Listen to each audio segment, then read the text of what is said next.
ये मैं बार बार कह रहा हूँ, गठबंधन आज नहीं तो कल टूटेगा ही टूटेगा।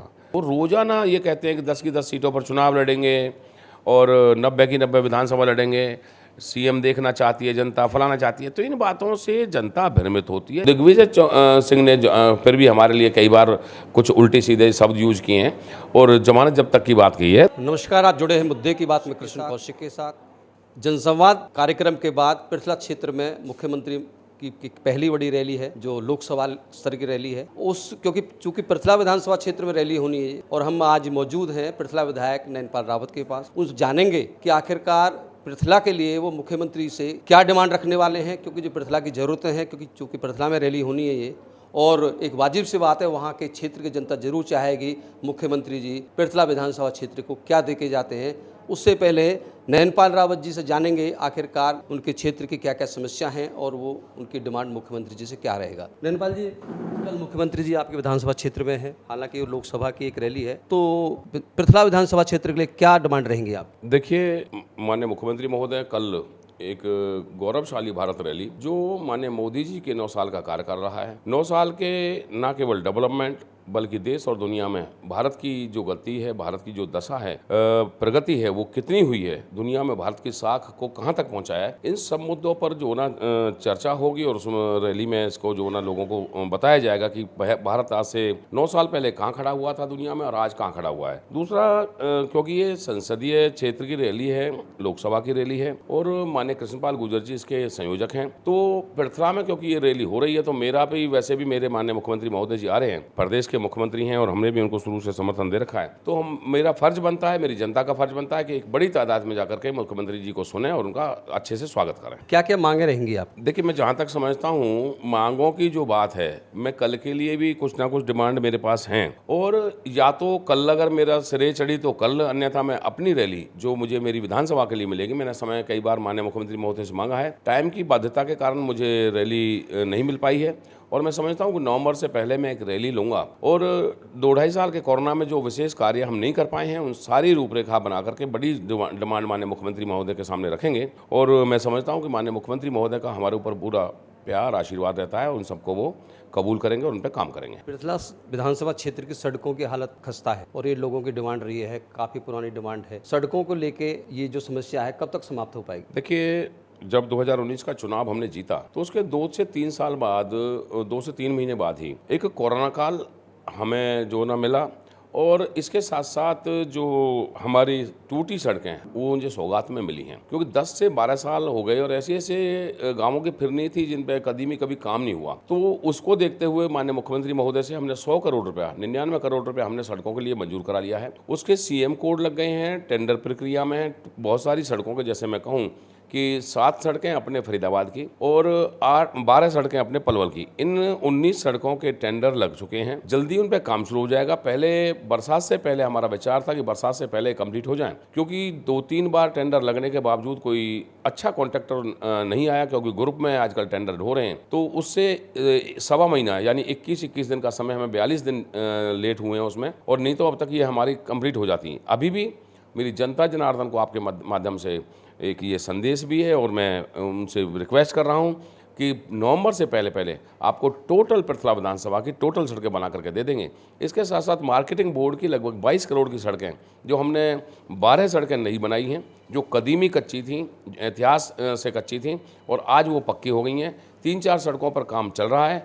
इसके अलावा 8 सड़कें और ऐसी मार्केटिंग बोर्ड की जो कच्चे रास्ते थे जिनको हम बना रहे हैं, तो 20 सड़कें हम मार्केटिंग बोर्ड से बनाएंगे और बाकी पृथला विधानसभा की जितनी भी पीडब्ल्यूडी की सड़कें हैं उनको हम कंप्लीट करके दे देंगे। एक विधायक जी, बहुत पुरानी मांग है और मैं पिछले अगर 9 साल की बात करें, क्योंकि अब चाहे केंद्र सरकार हो चाहे प्रदेश सरकार हो, 9 साल की उपलब्धियों के गिना, फतेहपुर बिल्लौच एक विधानसभा क्षेत्र का, पृथला विधानसभा क्षेत्र का बहुत बड़ा एक गाँव है, कस्बा है, और वहाँ पिछले 9 साल से पृथला क्षेत्र की जनता को एक सब्ज दिखाया गया एम्स का, और एम्स वो धरातल पर भी दिखाई नहीं दे रहा है। उसको लेकर वो कहाँ खड़े हैं अभी आप? देखिए, 2012 में फतेहपुर बिलौज की 6 एकड़ जमीन को एम्स की शाखा के लिए, जिसमें 50 बेड का हॉस्पिटल बनना है, और मेरे से पहले 2 विधायक बने और जा लिए, और इसके बाद अब उसके जो पैसा है, जो फंड है, क्योंकि सदन के माध्यम से भी मैंने बार बार ये बात उठाई माननीय मुख्यमंत्री महोदय जी को लिख के दिया, केंद्र के मिनिस्टरों के साथ हमारी बैठक हुई। उसके बाद अब वो कम से कम जो ना काम सुचारू रूप से हो जाएगा, उसका पैसा मंजूर हो गया, उसकी बाउंड्री का काम स्टार्ट है और मैं समझता हूँ जल्दी ही 50 बेड का जो हॉस्पिटल 2012 जो 11 साल से पेंडिंग था वो बन करके इसी 1 साल के अंदर तैयार कर देंगे। 2024 से पहले काम शुरू हो जाए। 2024 में बना के दे देंगे। अभी अगर मैं बात करूं विधायक, क्योंकि विकास आपने कराए वो तो गिनवा दी, लेकिन क्या क्या समस्याएं अभी बाकी हैं जिन पे काम होना बाकी? देखिए 2.5 साल का पंचायत का चुनाव लेट होना और उसके बाद पंचायतों पर मैं समझता हूँ कि जैसे 2 लाख रुपए की राशि के काम कराने का दबाव, इससे भी गांवों की जो, क्योंकि मेरा 104 गांवों का जो मेरी विधानसभा है वो उसमें टोटल गांव है, रूरल एरिया है, तो मैं समझता हूँ कि जो पंचायतों के काम है अगर उनको सुचारू हमें करना है तो हमें 15 से 20 लाख रुपये की पावर पंचायतों को देनी होगी, ताकि 1 साल में हम जो छोटी मोटी समस्याएं उनसे निजात पाएँ। और बहुत विशेष काम नहीं है, मैं समझता हूँ कि जो अगर सड़कों का काम खत्म हो जाता है तो कुछ हमारे जैसे व्यायामशालाएं हैं, 2 स्टेडियम अभी हमसे माननीय मुख्यमंत्री महोदय ने मांगे हैं, जिसके लिए हमने बीजोपुर के लिए एक स्टेडियम और एक बहवलपुर के लिए स्टेडियम जो 2 जगह सुझाई हैं, उन पर जो है ना हमारा काम चालू है, पाइपलाइन में है। इसी प्रकार से कुछ व्यायामशालाएँ मांगी हैं और सभी जगह जैसे 2-2 एकड़ में कम्युनिटी सेंटर जो बड़े मांगे हैं वो हमारे बनाए जाने हैं। बड़े गाँवों में जो महानगर योजना में आते हैं उनमें हमारे बड़े स्टेडियम भी बनाए जाने हैं, इसके साथ साथ व्यायामशाला और 2 करोड़ रुपए लगभग जो लगेगा एक गांव में, उससे कम्युनिटी सेंटर और जो बारातघर है वो बनाए जाने हैं। तो ऐसी बहुत सारी छोटी मोटी चीज़ें, उनको तो सरकार के रूटीन के काम है, उनको तो हम आराम से करा लेंगे, लेकिन जो हमारी बड़ी समस्याएं हैं वो केवल यही हैं। और अगर मैं अपनी डिमांड की बात करूं माननीय मुख्यमंत्री महोदय के सामने जो मैं लेकर के जाऊंगा, एक हमारे 4 गांव जैसे में छैंसा है, बड़ा गांव है, उसकी सारी ज़मीन जो महानगर में आता है 15,000 की आबादी अकेले की है। इसी प्रकार के साउपरा खादर है, दूलेपुर है, एहसान नगर है, ऐसे 4-5 गांव ऐसे जिनकी सारी की सारी ज़मीन जमुना के पार है। तो मैं एक डिमांड माननीय मुख्यमंत्री महोदय से पुल के लिए करूंगा, क्योंकि इनको 10 से 12 किलोमीटर दूर से जाना पड़ता है और आज भी 75 साल की आज़ादी के बाद भी नाव को जो इन्हें यूज़ करना पड़ता है और नाव में कई बार हादसे हो जाते हैं। एक बार कई लोगों का वहाँ के हताहत हो गए थे, मर गए थे। तो मैं समझता हूँ कि एक पुल वहाँ पर होना चाहिए। एक जो बड़ी समस्या है मेरे यहाँ, जैसे हमारे ये अपने बॉर्डर से मैं पल्ला जैतपुर से एक पुल नहर जो आगरा नहर जा रही है, इसके साथ साथ एक रोड निकाला गया जो फतेहपुर ब्लॉच तक बना है। एक तो वो सड़क चौड़ी हो जाए और उस पल्ला से और उसको जो है अलावलपुर तक अगर जोड़ दिया जाए तो मैं समझता हूँ कि पलवल और पृथला की एक बहुत बड़ी आबादी, यूपी तक के जो ट्रैफिक है वो उस पर डाइवर्ट हो जाएगा, लोगों को इस समस्या से निजात मिल जाएगी और उस पर आए दिन जो एक्सीडेंट होते हैं उससे भी जो ना लोगों को बचाव हो जाएगा। कई सारे युवा उस पर जो ना उनकी एक्सीडेंट से डेथ हुई है। तो ये एक बड़ी सौगात मैं जो ना माननीय मुख्यमंत्री से मांगने का प्रयास करूँगा। इसी के साथ साथ नवोदय की कोई शाखा मेरे स्कूल की शाखा मेरे इसमें क्षेत्र में नहीं है, तो जवां गांव के लिए एक नवोदय स्कूल अगर मेरे क्षेत्र के लिए हो जाए तो मेरी बहन बेटियों और मेरे भाइयों के लिए, बच्चों के लिए एक पढ़ने की व्यवस्था वहां पर हो जाएगी। इसी प्रकार से एक हमने यहाँ पर सीकरी में एक और संस्था हमने मांगी है ताकि हमारी बहन बेटियों को बाहर ना जाना पड़े। तो ऐसे बहुत सारी चीज़ें हैं जो उनको हम लेकर के माननीय मुख्यमंत्री महोदय के पास जाएंगे। 3-4 बड़ी सौगात जिस पर लगभग 100 करोड़ का खर्चा आएगा। और इसी के साथ साथ चूँकि पंचायतों के चुनाव लेट हुए हैं, पंचायतों को भी 100 के 100 गांवों को मैं समझता हूं कि कम से कम 150 करोड़ रुपया मिले, जिससे गांवों में तेज़ी से विकास हो सके। जो काम हम पिछड़ गए हैं वो 1 साल के अंदर कंप्लीट कर पाएँ। तो ये 5-4 मोटी मोटी समस्याएं, बाकी तो काफ़ी कुछ माननीय मुख्यमंत्री महोदय ने पिछली सरकार में भी और अभी भी इस साल में काफ़ी कुछ दिया है। तो मैं समझता हूँ जो अगर बड़ी बड़ी 3-4 चीज़ें मिल जाएंगी तो मेरे क्षेत्र का लोगों का बड़ा लाभ होगा। नैनपाल जी, पृथला विधानसभा क्षेत्र में ततारपुर पृथला एरिया में बहुत बड़ा औद्योगिक क्षेत्र के रूप में विकसित हो गया और हरियाणा सरकार एक पॉलिसी लाई कि स्थानीय युवाओं को 75% आरक्षण नौकरियों में मिले। कितना लाभ मिला है स्थानीय लोगों युवाओं को? देखिए, ये डिमांड जेजेपी ने की थी कि 75% युवाओं को क्षेत्रीय कंपनियां नौकरी दें, क्षेत्रीय युवाओं को, लेकिन उसमें कहीं ना कहीं टेक्निकल प्रॉब्लम है। देखिए, एक बच्चा अगर किसी कंपनी को टेक्निकल बच्चा चाहिए और अगर टेक्निकल है तो टेक्निकल तो उसमें समावेश उसका हो सकता है, वो लग सकता है, लेकिन किसी भी मान लो बड़ी बड़ी मशीन है, किसी भी जो बच्चा वो काबिल नहीं है या उसमें काम नहीं कर पाता, तो इसी कारण ये उलझ गया जो मामला और अब ये शायद कोर्ट में विचाराधीन है।